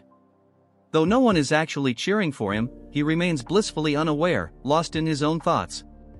The crowd is astounded, wondering who this audacious man is. Someone shouts, "Who are you? Stop pretending to be someone important and get out of the way." Another person grumbles, "Who would have thought I'd envy his indifference?" Cherian comments, "They've decorated this place nicely. These Northern Heaven Supreme family brats must be making a lot of money, right?" She chuckles at Legion's light-hearted observations. She turns to him, softly saying his name. Legion glances over with a side-eye, and she flashes a beautiful smile, saying, "Let's do our best together." Legion smiles back, his face radiating adorableness, "Sure." As the 8 participating teams are called to comply with the referees, we hear someone say, "Don't touch anything, and just wait." As they head inside, Legion smirks, thinking, he's saying that as if he actually wants us to touch something. Cherian, confused, doesn't understand what Legion means. Inside the room, many people have gathered. The tension is palpable. "How many do you think will advance to the second gate?" someone asks. Cherian, still unsure, says, "What are we supposed to be doing here?" Legion simply looks around, and she repeats her question, "Are they going to ask us to go through the first gate?" Legion, lost in thought, is gazing at something. As the match begins and the signal is given, Cherian wonders what has caught his attention. Legion reads the sign and smirks, thinking to himself, "What do they mean by the tournament commencing the moment we enter?" He finally grasps the meaning and, with a smile, folds his hands behind his back. He guides Cherian toward a painting, asking, "Don't you feel something strange about this drawing?" "Something strange?" she asks, puzzled. We see the drawing he's talking about, a depiction of people locked in combat, wielding various weapons. Cherian stares at it, lost in thought. After a moment, she finally realizes the meaning behind it. In the painting, there are 18 figures, each holding one of the traditional Chinese martial arts weapons. Cherian starts to explain, "That means," but before she can finish, Legion cuts her off. "That doesn't mean anything. It's a trap to draw your attention to the 18 traditional weapons," he says. Her face flushes with embarrassment. "A trap? Then are you saying there are other hidden secrets?" Legion nods, "Take a closer look." Cherian examines the painting again, but at first, she sees nothing unusual. Then, her pupils widen. She notices something peculiar. While the figures seem to be fighting, they all have their eyes fixed on one thing, an incense burner held by the last figure in the painting. It radiates light in the middle of the battle. In the hall filled with people, there is indeed an incense burner placed on a table, just like the one in the painting. They were explicitly warned not to touch anything, under threat of disqualification. The examiners are watching. "Be careful not to touch anything, even by accident," Cherian warns as Legion's hand inches closer to the burner. With a loud noise, Legion grabs the incense burner. The room goes silent as everyone watches him, stunned. A man with a red sword glares at Legion as if he's an idiot. Legion lifts the incense burner and examines it from below. His actions confuse the onlookers, but Legion has discovered something. The words Dragon and Phoenix Hall are inscribed under the burner. Pointing to the inscription, Legion draws Cherian's attention. She asks, "Dragon and Phoenix Hall? What does that mean?" Legion replies, "It said the match starts upon entry, right? The first stage has begun." A trembling man behind them mutters something, as both Legion and Cherian prepare to move forward. Suddenly, a voice shouts, interrupting Legion, "Wait!" A man holding a red blade, accompanied by a young girl, points at Legion and Cherian. "Did you not hear the rules? You're not supposed to touch anything." His voice is filled with self-righteousness as if he owns the place. "We can't tolerate such reckless behavior here," he shouts, directing his anger at Legion. Legion, who has little patience for this kind of person, glances at him. The man continues his rant, claiming that Legion's actions could harm everyone. He lectures Legion and Cherian on proper conduct. Growing more irritated, the man yells, "Put that down at once." Legion, having dealt with people like this countless times before, sighs and calmly responds, "There's something gravely wrong with you." He takes a breath and adds, "Why does a young man like you only live by the rules?" Cherian, standing behind Legion, wonders to herself, "He looks like he's the same age as us." Legion tries to teach the man a different perspective, one where young people should challenge and reject the existing order. But the man refuses to listen, dismissing Legion's words as childish excuses. Still shouting, his anger rising, the man's spittle flies as he rambles on. He casts a sideways glance at the instructors, who are watching the scene unfold without a hint of emotion. A smug smile forms on the man's face. Perfect timing, he thinks. Subduing this idiot would leave a strong impression. There's no rule that says I can't draw my sword, the man boasts as he pulls out his blade, threatening Legion. Words won't sway me, he sneers. His companion, sensing the danger, tries to de-escalate the situation. But the arrogant man has already made up his mind. Assessing Legion, he says, "Don't worry, I'll just teach him a lesson." The man unsheathes his sword, but before he can make a move, a sudden force slams his sword back into its scabbard. It's Legion. Without giving the man any chance to react, Legion steps forward, calmly but powerfully. The man's eyes widen in terror. "That lunatic," he stammers, as Legion's presence overwhelms him. Legion's true, deadly personality begins to surface once again, his ominous smile creeping across his face. The same smile that heralded death and destruction just a short while ago. The man can't believe the sheer strength behind the slight movement of Legion's palm, his confidence crumbling in an instant. We see Legion coming even closer to the man's face, saying to him, "Let's not humiliate yourself and listen to your little sister." The man is now sweating relentlessly as he tries to speak. We get to know that he cannot move an inch because of the murderous intent put on him by Legion. As we observe this happening, everyone's attention is now allocated towards them. As we see his sister coming towards his wrist, we see her saying to her, "Big brother," about how he did while holding back. "You mustn't point your sword recklessly at the powerless." The man wonders who is the powerless here. We see her bowing her head and saying, "Excuse our rudeness towards Legion." Legion seems to be happy as he takes a breath, smiling. He puts down the incense burner on the table. As we see him calling Cherian to go with him, we see that even though the little girl didn't realize it, Cherian did indeed realize what happened, or at least a glimpse of. That distressed a bit as we observe the guard says to Legion, "You will be eliminated if you leave without permission." Legion without any hesitation says sure, seeing that other onlookers were surprised about how and why Legion is leaving on his own accord. We see Legion turning around saying, "You may be pathetic, but I will give you a chance because of your little sister. If you want to advance to the second gate, follow me." Legion said as we look at the expressions on the face of both the brother and sister. The man grits his teeth, saying to Legion, "Didn't you hear that you will be eliminated as soon as you leave?" We see Legion getting out of the hall, just chuckling about it. As he leaves the building, we see other people gathered there looking towards them. Because we see all that happens, Legion and Cherian have finally arrived at the Dragon and Phoenix Hall. We see Cherian, who had some doubts, now say the Dragon and Phoenix Hall really do exist. Legion pulls the door, seeing that was a real difficult problem. How many participants would be here? We see Cherian thinking that there would be only 2 of them, as the problem was almost impossible to solve. She thinks that they will win, but as soon as the door opened, her expectation was crushed. As we see hundreds of pairs inside the hall. Seeing so many people gathered, we see that she cannot fathom the situation. She just takes a look around as we see Cherian asking about how these many people solved that riddle. Legion, who is taking a look around everywhere, sees people from high nobility. We see other nobles and even the successor young master of the Southern Peak.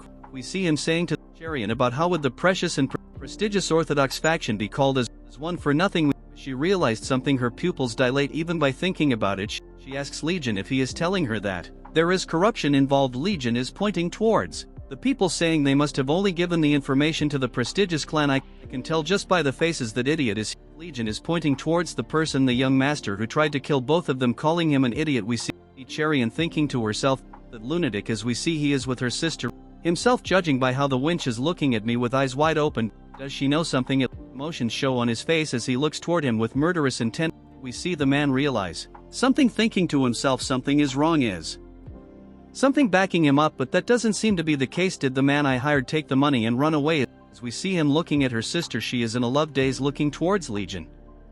He turns around, looks like he doesn't call himself popular without any proof.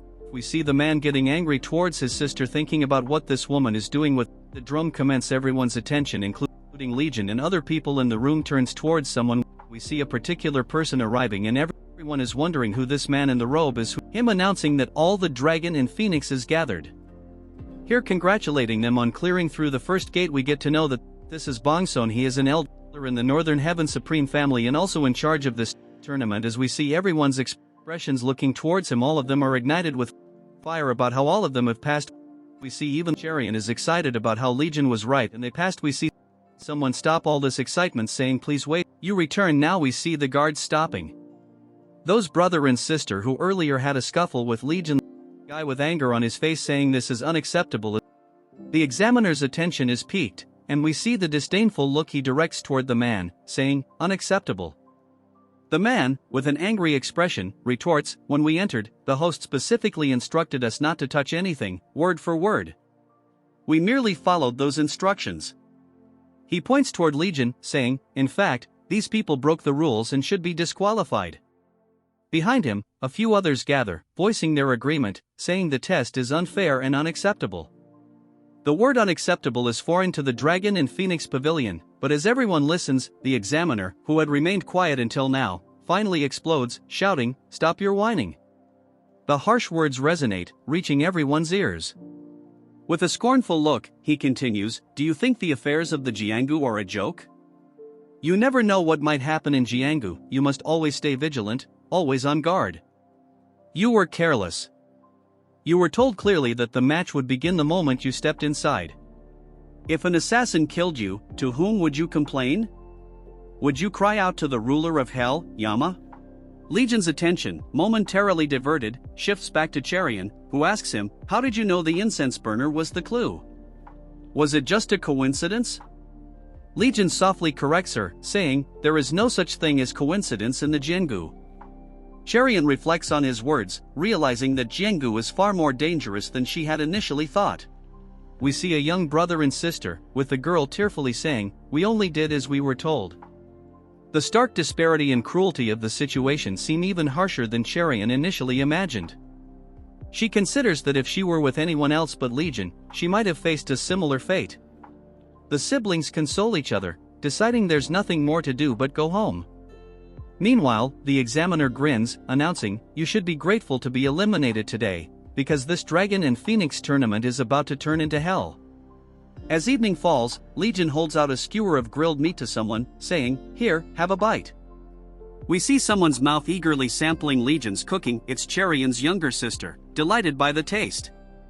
"It's so delicious," she exclaims. "I know, right? Awesome, isn't it?" Legion replies, smiling brightly.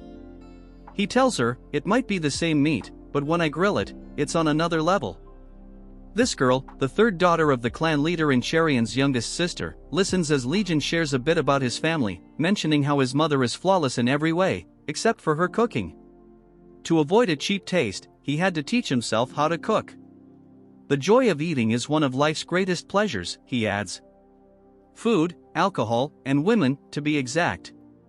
Charian's sister is finally beginning to understand his philosophy. She admits his cooking surpasses even hers, despite her own skill. Charian notices her sister's liveliness and reminds her to chew properly. Her sister responds, "It just melts in my mouth before I can even chew." Charian has never seen her so lively before. We learn that her sister was always healthy until she fell mysteriously ill at the age of 7. Even the best physicians couldn't find a cause, let alone a cure. Charian wonders, will she ever recover? It only seems to worsen over time. The clan leader observes that while she usually struggles to eat even a spoonful, thanks to Legion, today has been wonderful. Grateful, he thanks Legion for also helping his daughter through the first round. Legion confidently assures him, "You can rely on me for the second round as well." The leader, surprised, reflects that in the past, he might have dismissed this as mere boasting, but now he sees that Legion is anything but ordinary. Who on earth are you, he wonders, as everyone else contemplates the same question. The evening deepens into night, and we see Legion walking over a flower-strewn field, seemingly both lost and focused. As he steps forward, a faint sensation catches his attention. The ground suddenly trembles, rocks flying up from beneath the surface, turning the once peaceful flower field into a harsh training ground fit for grandmasters. With a smile, Legion remarks, "This looks amazing." Behind him stand the Villa Master and his friend/servant, who notes that he has disabled the formation arts. The Master reveals that the formation was the 9 Palaces Extinguishing Flower Formation, the lightest of the 3 formations within the manor. The second is the 5th Element and 7-Star Formation, and the last is the Celestial King of Light Formation. Once activated, not even a martial master can escape without dismantling it. Legion nods, acknowledging, it's a formidable formation, no doubt. But, Villa Master, you're mistaken about one thing, there are martial arts that can break formations without dismantling them. The Villa Master looks on in astonishment as Legion adds, one day, you'll understand. The night darkens further as Legion's subordinate informs him that a new mechanism, called the 7-Step Path of the Grim Reaper, will soon be installed alongside 3 major buildings, whose construction is nearing completion. This is just one step closer to forming Jianggu's strongest sect, Legion says, glancing at his subordinate, who looks back with confidence. We've found the Wind God's location, just as you predicted. I will go to him tomorrow, the subordinate reports. But why all of a sudden? Legion asks. The subordinate replies, hinting, is there someone to whom you wish to offer it? Legion, catching his sarcasm, replies, that's a bad habit, asking when you already know the answer, testing the waters. Realizing his error, the subordinate apologizes, saying, I can't help it. We see them both standing peacefully, and Legion muses about how the night view always excites him, though he doesn't quite understand why. Is there some story I don't know about? Like me falling into a well when I was young and being trapped in darkness for a day or two? The man beside him replies, nothing like that ever happened. And even if it had, you would have crawled out on your own. Reflecting on his own childhood, Legion seems to harbor some self-loathing. He calls out the man's name, and the man responds, yes, young master? Gazing over the vast expanse of Jianggu, Legion asks, can I have the light all to myself? In the bustling streets of the marketplace, we see Legion and Cherian walking together as she asks where he's taking her. Legion only gives her a calm look, then tells her, I'm getting you a real weapon. A real weapon, she wonders. In the past, Legion noticed that she has poor taste in selecting weapons, choosing only based on appearance and price. He's even given her his own pocket money before, but now he's had enough of her whimsical choices. He says he's taking her to a reputable place, leaving her with a puzzled look. They arrive at their destination, where lanterns illuminate walls filled with various types of spears, showcasing different weapon-handling styles. A stern-looking man in a blacksmith's robe stands nearby. Cherian senses the intimidating atmosphere, and as she looks around at the thousands of weapons on display, she realizes this place feels out of place for someone like her.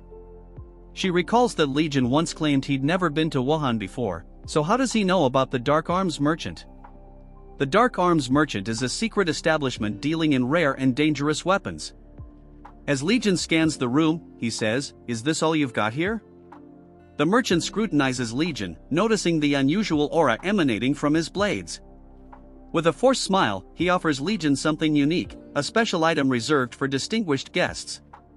He opens a box, and a frosty chill wafts out, introducing the weapon as the Frozen Jade Dagger. The dagger radiates energy and an aura that chills the room.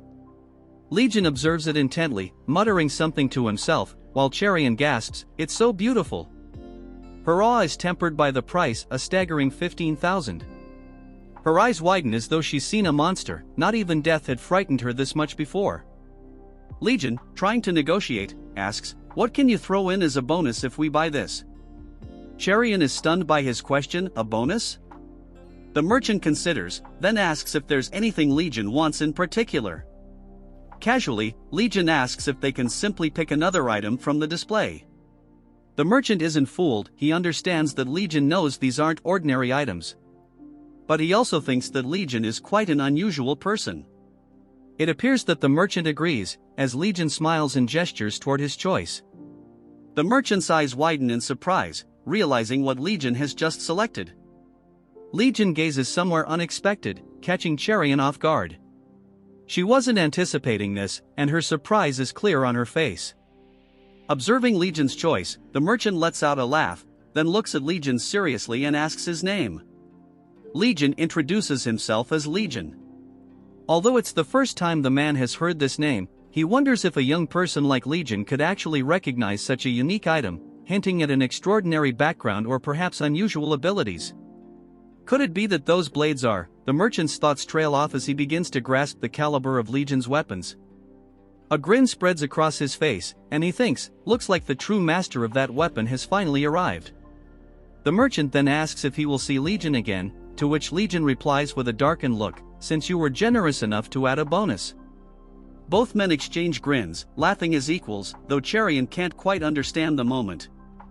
Later, Legion is seen washing something, while Cherian sees, outraged that he spent 15,000 on a dagger and then even asked for a gold glove as a bonus. She clutches her head, pulling at her hair as she mutters that Legion is either foolish or simply a madman, or both. With exasperated humor, she finally settles on calling him a crazy fool. Curious and concerned, she asks, "Where did you even get that much money? You didn't do something shady, did you?" and pokes him playfully. "Are you secretly the son of a rich family?" Legion, finally fed up, asks for her hand. She tries to refuse, saying she doesn't need a glove, but he explains that wearing it might help her improve in martial arts, especially since she's stuck at the 7-star level. Bewildered, she wonders how he knows her rank. Legion simply replies, "Is there anything about you I don't know?" Still skeptical, she asks if it will actually help, or if he's just teasing her. Legion reassures her, taking her hands in his own and advising, even the smallest object holds its own unique energy. Respect it and sense its presence. Mesmerized by Legion's words, she lets him place the glove on her hand. Suddenly, she notices the glove turning transparent and radiating a mysterious energy, strong enough to create gusts of wind. As the intensity grows, she asks, amazed, "What is this energy?" The glove begins absorbing the power surrounding it, casting a bright yellow glow that intensifies, enveloping her in a swirling wind. She is overwhelmed, realizing the gloves are far from ordinary. Legion, pleased, observes that the gloves have accepted her and remarks that she has talent after all. Cherian wonders aloud about the meaning of acceptance, glancing at her hand where the word wind is now inscribed. Breaking the silence, Legion explains that she should greet the wind god, noting that he possesses the second glove.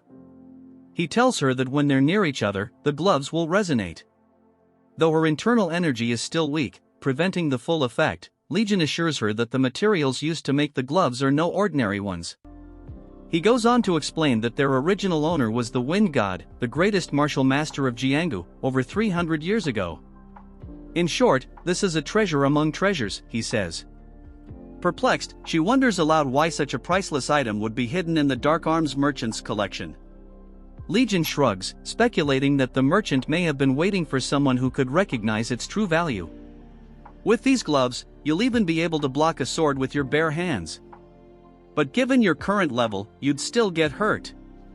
At least, though, your hands won't get cut off. With sincere curiosity, she finally asks, "Why are you treating me so kindly?" Legion falls silent at her question, then smiles at her, his expression reminiscent of an old soul in a young body. Meanwhile, rain begins to fall upon the pavilion as preparations are underway for the Dragon and Phoenix tournament. The next day, Legion sits in a chair, with Cherian beside him, as she points to a long stone slab and asks about the footprints etched into it. The examiner announces the second round of this year's Dragon and Phoenix tournament, the test of striding. He explains that the task is simple, they must traverse from one end of the stone slab to the other, following two specific rules. First, they must step on the marked footprints, and second, each pair must assist and cooperate with each other. Some participants murmur that striding seems easy, convinced they'll have no issues. The young master of the southern peak loudly claims that anyone with martial arts training could do it, even calling it child's play. The examiner scoffs inwardly, thinking that this loudmouth, who is the Southern Peak Alliance's successor, is as pitiful as they come. Starting at this gate, there are no special privileges, he reflects. The examiners have no allegiance to any clan or sect, and they're not involved in the evaluations. Legion mutters, "This won't be easy." Cherian looks at him, surprised, as he explains that everyone has their own unique habits when it comes to martial arts, especially with something as intricate as striding. If you focus too much on each step, he says, your natural rhythm will be disrupted. And the challenge is even greater because it requires cooperation between two people. One participant wonders if everyone but the pairs will leave before the test begins, but the examiner clarifies that it will be conducted in front of everyone. The group realizes that going later might be advantageous, giving them a chance to observe and learn from the early participants' mistakes. Cherian hints at the value of observing others, even hoping to learn from any errors made by those who go first. Just then, someone accepts the challenge, and Cherian's pupils dilate as she looks in awe at the young master of the Northern Heaven Supreme family. As he steps forward, ready to begin, Legion watches with a grin, murmuring, "What a bold move, there's always value in going first." As the rain cloaked the pavilion, the scene transitioned to reveal the Phoenix and the Dragon, or rather, the successor of the Northern Heaven Supreme family, preparing for the second round. Spectators murmured in wonder, questioning the young challenger's confidence as the first to step forward. Yet, it seemed understandable, given his reputation. The young master, evidently well regarded, attracted all eyes. Legion and Cherian observed him intently, each contemplating the striding art he might employ. Legion appeared satisfied with the decision to advance quickly, casting a pleased glance toward the young man. Smiling, he asked his companion's thoughts, while Cherian prepared herself, planting her feet firmly on the engraved pavement. Their poised figures radiated energy, capturing the attention of all present. The crowd marveled at the display, every woman seemed entranced by the young master, and every man looked on in astonishment, some murmuring about his elegance. In mere seconds, with swift, deliberate steps, the young master moved forward. His composure and focus were unshakable, and as he approached the finish line, Cherian couldn't hide her admiration for his incredible speed. Legion, however, appeared slightly disappointed. Even the elderly murmured about his flawless technique, commending his swiftness and precision as befitting a successor of the Northern Heaven Supreme family. Meanwhile, the woman accompanying him struggled to keep pace but pressed on anxiously. The young master, seemingly unfazed, reached the finish with grace, landing lightly with both arms folded behind his back, as if it were mere child's play. The crowd erupted in applause, impressed by his feat, yet not everyone shared the excitement. A certain youth from the Southern Alliance appeared displeased, though the woman beside him seemed intrigued. As cheers rang out, Legion turned his attention to Cherian, who nervously asked, "For some reason, I'm anxious. Will we be able to pass?" Sincerely, she looked to him for reassurance. Legion smiled but answered with unexpected candor, "No." Taken aback, Legion stood, adjusting his blades. "Let's practice," he said, beckoning her to follow. "But aren't we watching anymore?" Cherian asked.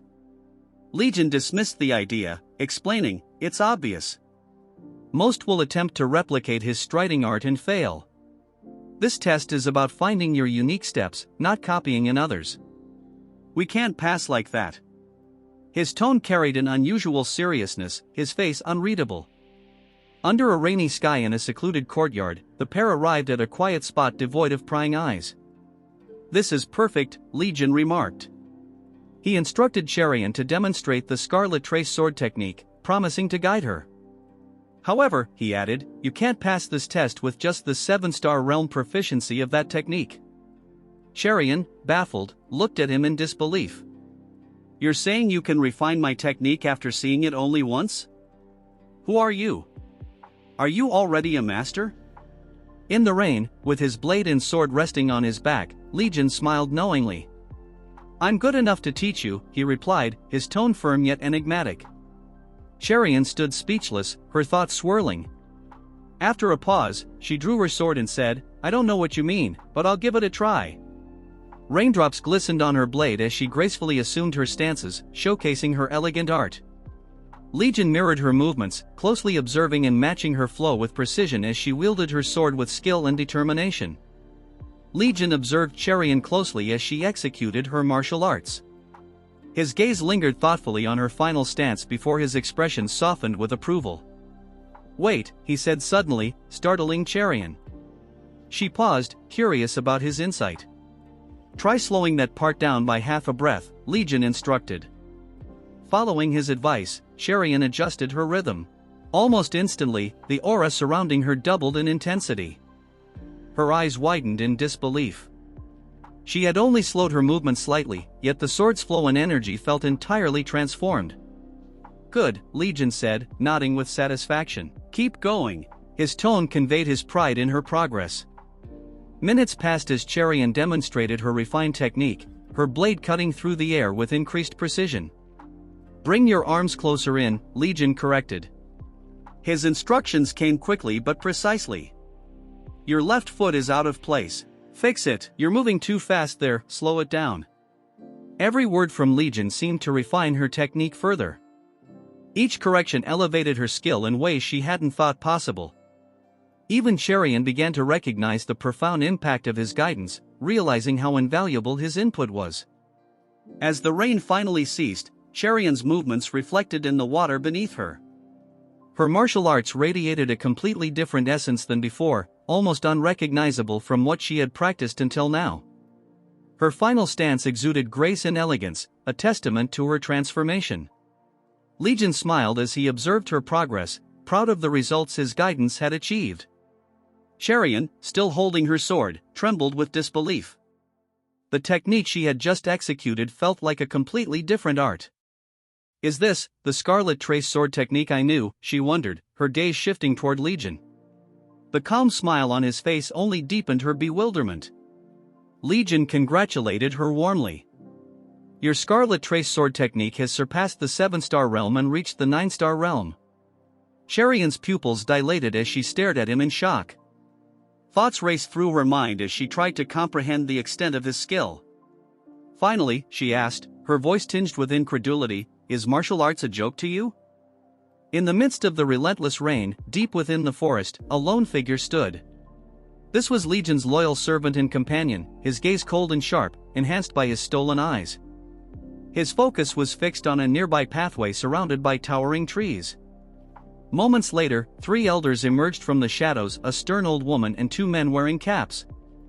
Their aura was dense and ominous, radiating a palpable tension.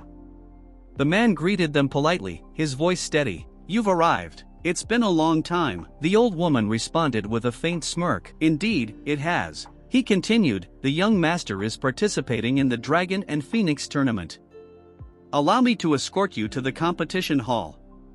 The woman, examining him closely, quipped, "Sure, but I see you haven't shaved. You look much older." Her comment hit the man like a piercing blow.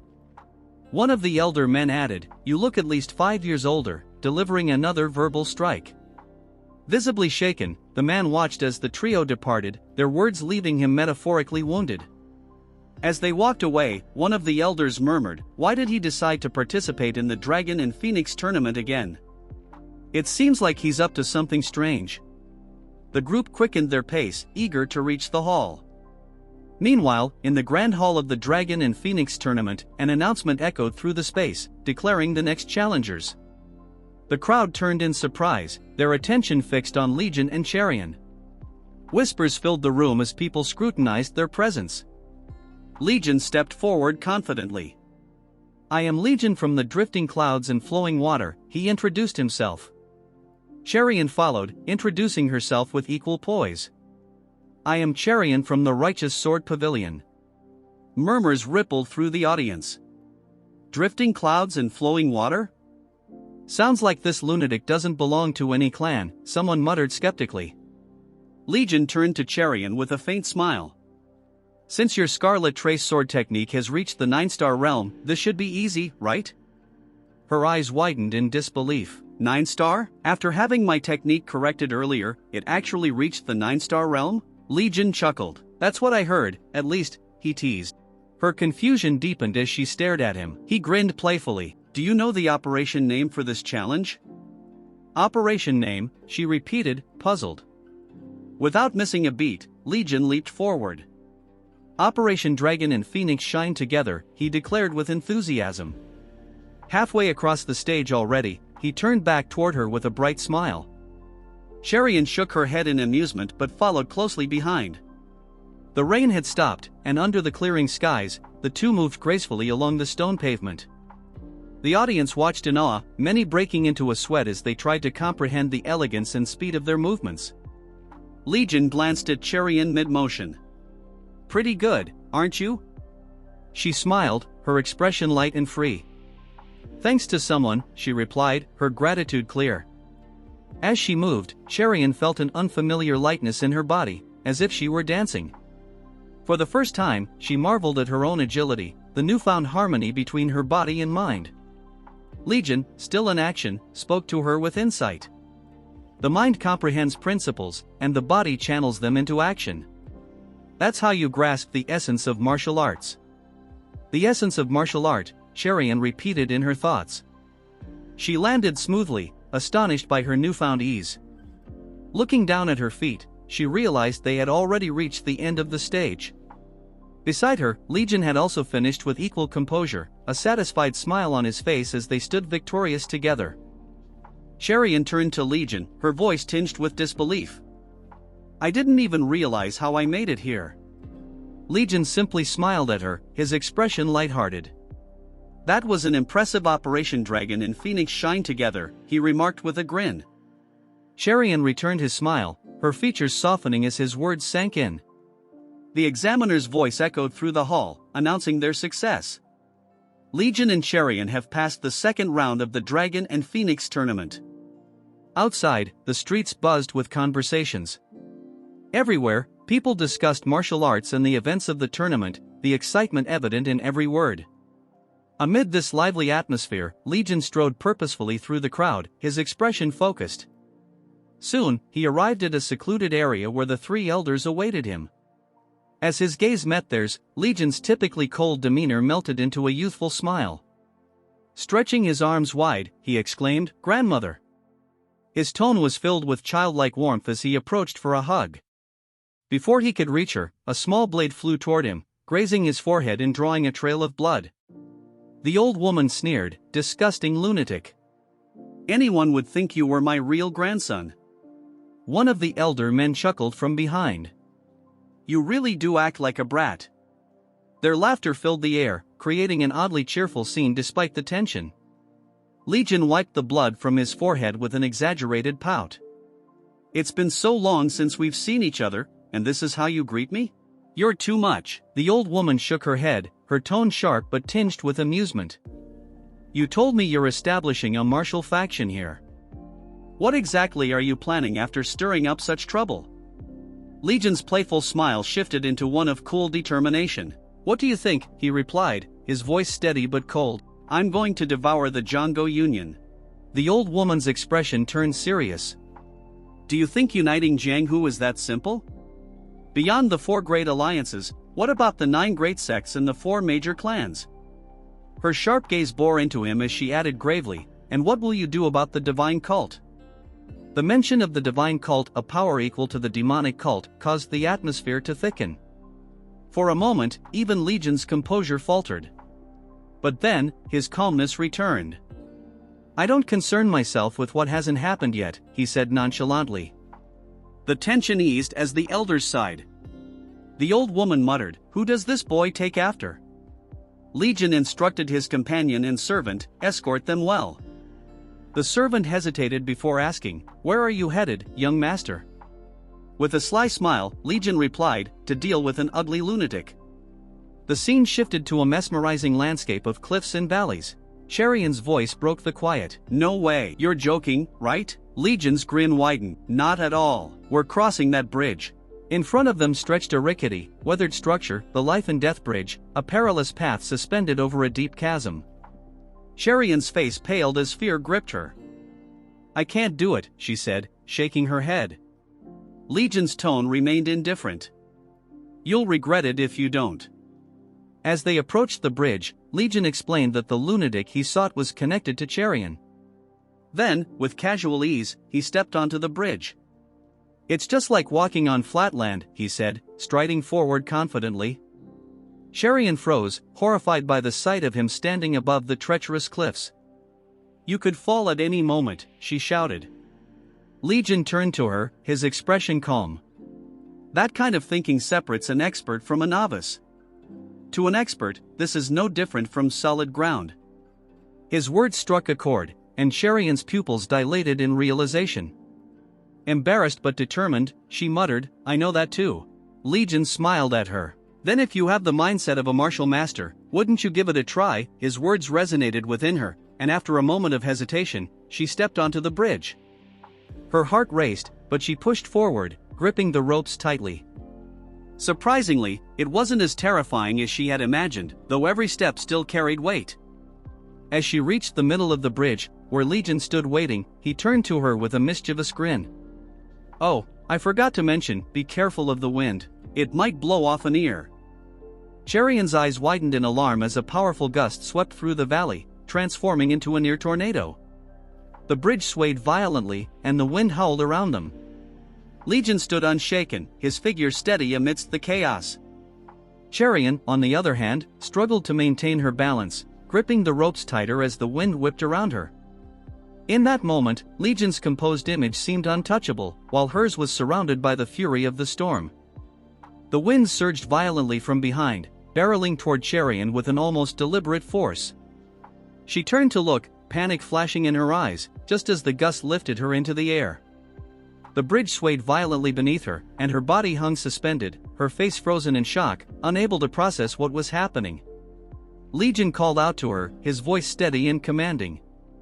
"Don't be afraid. Just think of it as flat land, that's right," she thought, desperately trying to cling to his words. "This is no different from flat land." Yet, as her body hovered precariously above the chasm, the reality of her situation struck her harder than Legion's calm assurances could soothe. Her breath hitched, and she squeezed her eyes shut, convinced she was about to fall to her death. In that critical moment, Legion's pupils contracted sharply, his irises glowing an eerie crimson. A dark, purplish aura radiated around him as he summoned an energy unlike anything she'd ever seen. Shadows coiled and twisted around him, and with a fluid motion, he unleashed a powerful technique. The dark aura extended toward her, wrapping around her mid-air form like tendrils of shadow. Cherion stared in awe, her thoughts racing. What is this power? Slowly but surely, the shadowy aura cradled her and brought her safely back to the bridge.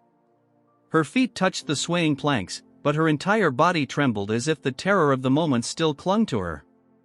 Looking down at the abyss below and the now quaking ropes, she felt as though the bridge itself had become a life-and-death challenge. Legion stood calmly in front of her, his expression unreadable. Overwhelmed by fear, her legs refused to move even an inch forward. Then, Legion's voice softened, his words cutting through her fear. "The first time I saw you," he began, his tone tender, "I thought my heart stopped beating." Her pupils widened, disbelief written all over her face. Wait, was that a confession? Legion extended his hand toward her and added, "Come to me, because I like you." Cherion's face flushed in surprise. Her thoughts spiraled. He likes me? Memories of every interaction with Legion flashed through her mind, his mysterious charm, the women always drawn to him, his time spent at her house, and how he had asked for her help. No way. Could this guy really like me? Unthinking, she stumbled forward in a daze, her motions stiff and robotic. By the time she reached the end of the bridge and stood on solid ground, her mind was still consumed by his words. She blinked, then thought to herself, did I hear that wrong? Legion's voice snapped her out of her reverie. You crossed in no time, didn't you? But Cherion wasn't paying attention to his comment. She was fixated on his earlier statement. What you said just now, was it true? She asked, her voice shy but urgent. Legion smiled, feigning innocence. What did I say? Blushing furiously, she pressed on. Did you say that to distract me because I was scared? Legion paused for a moment, a mischievous glint in his eye. As I thought, you're pretty clever, he said with a teasing smile. Realization dawned on Cherion, and her face turned red with a mix of frustration and embarrassment. You jerk, she shouted, punching the bridge in anger. How dare you toy with someone's feelings like that? As her fists rained down on the bridge, a voice suddenly interrupted. How dare you strike sacred ground? Cherion froze, startled by the booming voice. She turned to see a bald man approaching, his expression stern. Stop at once, he commanded. Realizing her mistake, she quickly bowed in apology. I'm sorry, she said earnestly. Legion turned his attention to the bald man, his eyes narrowing as he scrutinized him.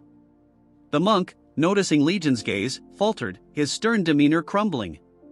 He let out a nervous laugh.